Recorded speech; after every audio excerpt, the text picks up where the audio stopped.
अरे अब तो मैं बहुत ही थक गया हूँ। चलो ये पास में बगीचा है, यहीं पर जाकर थोड़ा आराम कर लेता हूँ।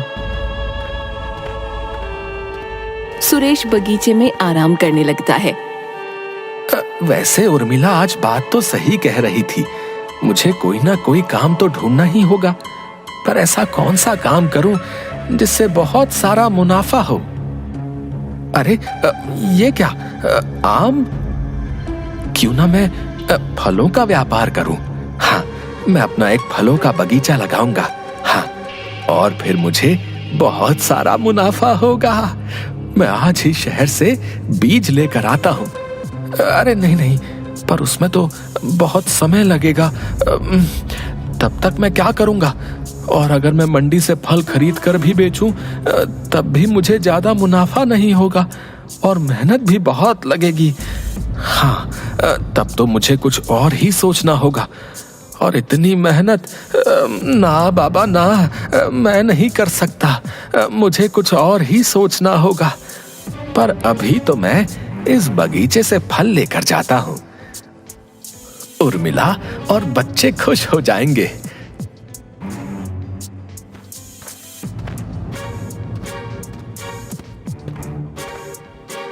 अरे उर्मिला, बंकू, देखो मैं तुम्हारे लिए क्या लेकर आया हूँ। अरे वाह पिताजी, आप मेरे लिए इतने सारे फल लेकर आए हो। रात में सुरेश पलंग पर लेटा होता है, तभी उसे एक तरकीब सूझती है। क्यों ना मैं सभी पेड़ों पर से फल तोड़कर बेचना शुरू करूं। और वैसे भी एक पेड़ पर इतने सारे फल होते हैं, मैं तो तोड़ भी लूंगा तो किसे पता चलेगा। हाँ, मैं कल से ही ये काम शुरू करूंगा। हाँ। अरे उर्मिला, मैं आज से एक नया काम शुरू करने जा रहा हूँ। जाओ, मेरे लिए दही शक्कर तो लेकर आओ।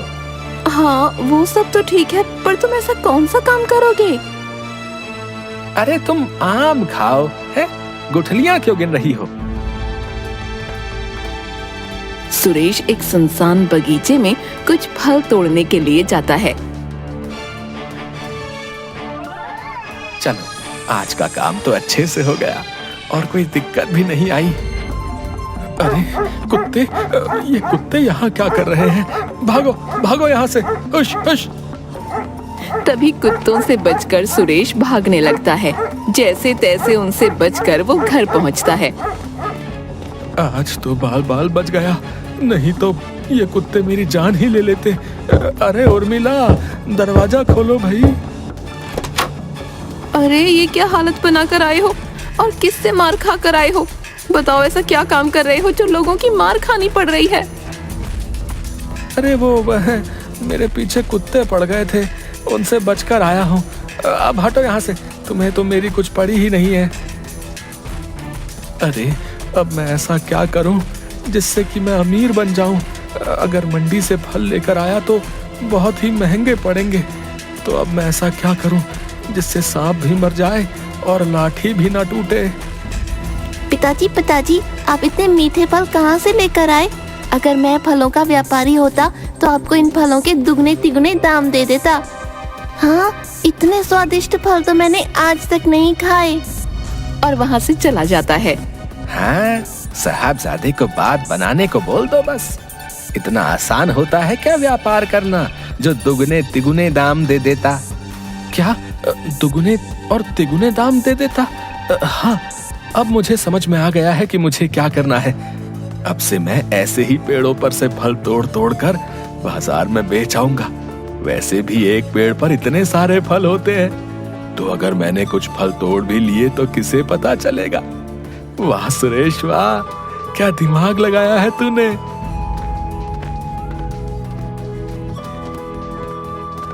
फिर सुरेश एक बगीचे में से कुछ फल तोड़कर बाजार में बेच आता है।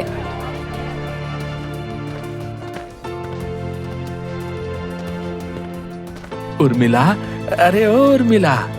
अरे क्या हुआ? कोई कुबेर का खजाना हाथ लग गया है क्या, जो इतने चहक रहे हो? खजाना ही हाथ लगा है समझ ले। तू बोल रही थी ना कि घर का खर्चा बहुत मुश्किल से चलता है। ये ले पैसे और तुझे जो चाहिए ले लेना है। इतने सारे पैसे कहाँ से लेकर आए आप? कहीं चोरी तो नहीं की ना आपने, या किसी की जेब काटी, या खून? बोलो कहाँ डाका मार कर आए हो? अजीब बीवी है मेरी। एक तो पति बाहर से थका हारा घर में आया है और ऊपर से तुझे थानेदार की तरह सवाल करने से ही फुर्सत नहीं मिलती। चल जा और मेरे लिए खाना लगा दे। अगले दिन सुरेश मार्केट में चुराए हुए फल बेचने जाता है। अरे भाई सुनो जरा, ये सारी फलों की पेटियां बेचनी है, जरा सही से भाव लगा दो। अरे वाह भाई साहब, आप तो इतने तरह तरह के फल लाए हैं और दिखने में भी लाजवाब हैं। इनके तो आपको अच्छे खासे दाम मिल जाएंगे। लगता है कहीं के बहुत बड़े व्यापारी हो। ज्यादा बकैती मत करो हमारे सामने, समझे? और चुपचाप अपना काम करो। फिर दुकानदार सुरेश की सारी फलों की पेटियां ले लेता है और उसे फलों के बदले अच्छे खासे पैसे दे देता है। इतने सारे पैसे देखकर सुरेश का लालच और भी बढ़ जाता है।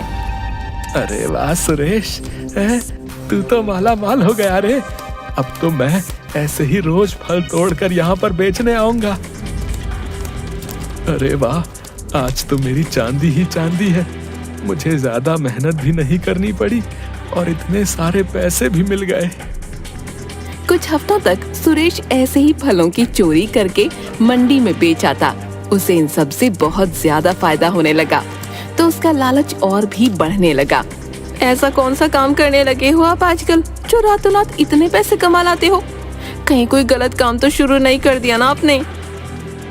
अरे मैंने तुझे कहा था ना कि मैं कोई ऐसा काम करूंगा जिससे हम बहुत जल्दी अमीर हो जाएंगे। अब सुरेश की हालत में बहुत सुधार आ जाता है। वो एक बड़ा मकान ले लेता है। अरे सुरेश भाई, क्या बात है? कोई लॉटरी वाटरी लगी है क्या जो इतनी जल्दी इतना बड़ा मकान ले लिए? हाँ भाई, बस यही समझ लो कि लॉटरी ही लगी है मेरी है। गांव के कुछ लोग खड़े होकर उसके बारे में बातें कर रहे थे। अरे भाई, तुम्हें ऐसा नहीं लगता कि मेरे बगीचे से फल बहुत कम हो रहे हैं? क्या तुम्हें भी ऐसा ही लगता है? हाँ, बात तो सही कह रहे हो भैया, लग तो मुझे भी ऐसा ही रहा है। कहीं ऐसा तो नहीं कि हमारे फल कोई चोरी कर रहा है? क्या भाई, तुम भी बिना सर पैर की बातें करते हो हैं? तुमने फलों को गिनकर रखा था क्या जो कह रहे हो कि चोरी हो गए? और वैसे भी अभी तो तुम्हारे बगीचे में बहुत सारे फल नहीं पके हैं। कोई इन कच्चे फलों को चोरी क्यों करेगा भला? तुम ही बताओ, ये तो खाने में भी बेस्वाद ही लगेंगे। अरे भाई, तुम्हें पता है आज सुरेश ने एक नई कार खरीद ली भैया। क्या कार खरीद ली? अरे सुबह से कोई मिला नहीं क्या जो हमें बुद्धू बना रहे हो?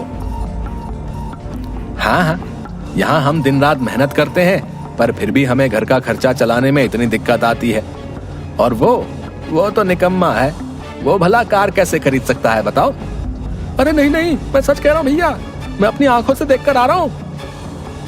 वैसे सुरेश आजकल ऐसा कौन सा काम करने लगा है भाई जो उसने इतनी जल्दी कार और मकान खरीद लिया?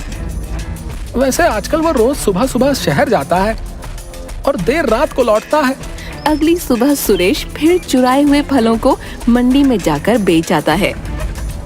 अरे भाई जरा सुनो, मेरे पास बहुत सारे कच्चे फल भी हैं, क्या तुम उन्हें भी खरीद लोगे? नहीं भाई, कच्चे फल तो हम नहीं लेते क्योंकि वो ज्यादा बिकते नहीं हैं और ज्यादा स्वादिष्ट भी नहीं लगते। पर हाँ, मैं तुम्हें उन्हें पकाने की एक तरकीब बता सकता हूँ। अरे भाई बताओ बताओ। फिर मंडी का आदमी सुरेश को फल जल्दी पकने वाली दवाई दे देता है। ये लो, इस दवाई से तुम्हारे फल बहुत ही जल्दी पक जाएंगे, समझे? रात को सुरेश फिर से किसी के बगीचे में चोरी करने जाता है। पेड़ पर चढ़कर फल चुराते समय वो गिर जाता है। अरे बाप रे, बहुत जोरों की लगी है, खड़ा भी नहीं हुआ जा रहा। बगीचे का मालिक वहाँ पर पहुँच जाता है। अरे कौन है वहाँ पर? फिर जैसे तैसे खड़े होकर सुरेश दौड़ने लगता है। कुछ दूर जाकर, हे राम, अयो, आज तो बाल बाल बच गया। अरे क्या हुआ? आप ऐसे क्यों लंगड़ा रहे हो और कहाँ थे आप इतनी देर से? अरे कुछ नहीं, वो मैं बस चलते चलते फिसल गया। उर्मिला सुरेश को लंगड़ाते हुए देखकर हंसने लगती है। अरे अब क्या हंस रही हो? मेरी मदद करो चलने में। अगले दिन कुछ लोग चौराहे पर खड़े होकर बातें कर रहे होते हैं। तभी सुरेश लंगड़ाते हुए पास से गुजर रहा था। अरे सुरेश, क्या हुआ भैया? ऐसे लंगड़ाते हुए क्यों चल रहा है? अरे कुछ नहीं भाई, वो कल चलते चलते पैर फिसल गया था तो लग गई। रतन को सुरेश पर शक होता है। ये सुरेश तो कल रात वाले चोर जैसे ही चल रहा है। कहीं ऐसा तो नहीं कि सुरेश ही मेरे फलों की चोरी कर रहा था। पर अगर मैं ऐसे ही कहूंगा तो कोई भी मेरी बात पर विश्वास नहीं करेगा और सुरेश भी कोई ना कोई बहाना बना देगा। मुझे इसे रंगे हाथों पकड़ना होगा। मुझे कुछ ना कुछ तो सोचना ही होगा। रात को सुरेश फिर से रतन के बगीचे में चोरी करने के लिए पहुंच जाता है। आज तो मैं इसके बगीचे से बहुत सारे फल तोड़ दूंगा, ताकि मुझे बार बार ऐसे मेहनत करने की जरूरत ही ना पड़े।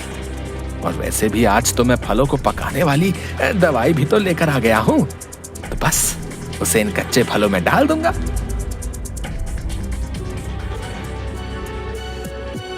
सुरेश रतन के बगीचे के बहुत सारे फल तोड़ लेता है और अपने घर के गोडाउन में चुपके से रख देता है और उसमें फल जल्दी पकने वाली दवाई डाल देता है। अगले दिन रतन देखता है कि उसके बगीचे के बहुत से फल गायब हैं। अरे भाई, तुम्हें पता है मेरे बगीचे के फल जादुई हैं। क्या बात कर रहे हो रतन भाई? सच में? हाँ सच में। देख, मैं रोज अपने फल धूप में रख देता हूँ तो ये सोने के हो जाते हैं। ये बात सुरेश तक भी पहुँच जाती है। अरे, मैं ऐसे ही मंडी में जाकर इन फलों को बेच देता था। हे भगवान, अगर मुझे जरा भी इसके बारे में पता होता तो मैं हर रोज इन फलों को धूप में रख देता। चलो कोई बात नहीं, अब भी मेरे पास बहुत सारे फल हैं। मैं इन्हें धूप में रख देता हूँ। मेरी तो चांदी ही चांदी है। अरे नहीं, चांदी नहीं, सोना ही सोना है। फिर उसके बाद मुझे कोई धंधा नहीं करना पड़ेगा। अरे वाह सुरेश, वाह वाह, तेरे हाथ तो सोने का अंडा देने वाली मुर्गी लग गई रे। इंस्पेक्टर साहब, गिरफ्तार कर लीजिए इस चोर को। इसकी वजह से मेरा और इन गांव वालों का बहुत सारा नुकसान हुआ है। अरे क्या बात कर रहे हो तुम? अरे तुम मुझ पर ऐसे चोरी का इल्जाम नहीं लगा सकते। और तुम्हारे पास क्या सबूत है कि ये फल तुम्हारे हैं? मुझे पता था कि तुम अपना गुनाह कबूल नहीं करोगे, इसलिए मैंने सारे फलों पर यह निशान बना दिया था। कल मेरे बगीचे में जो चोर था वो पेड़ पर से गिर गया था और वो उस तरह लंगड़ा रहा था जैसे आज सुबह तुम लंगड़ा रहे थे। इसका मतलब साफ है कि मेरे और गांव के लोगों के फल तुम्ही ने चुराए हैं। अब तुम खुद अपना गुनाह कबूल करते हो या पुलिस कबूल करवाए? सुरेश, मुझे आपसे ये उम्मीद नहीं थी कि आप चोरी करेंगे। मैं बार बार आपसे पूछती रही कि ऐसा कौन सा काम कर रहे हो जो इतनी जल्दी पैसा कमा लेते हो, पर आप हर बार मेरी बातें टाल देते थे। आपके लालच की वजह से आज ये दिन भी देखना पड़ रहा है। क्या सीखेगा बंकू आपको देखकर चोरी करना? मुझे माफ कर दो उर्मिला, मैं भी क्या करता। मुझे पैसे कमाने का इससे आसान तरीका और कोई नहीं मिला।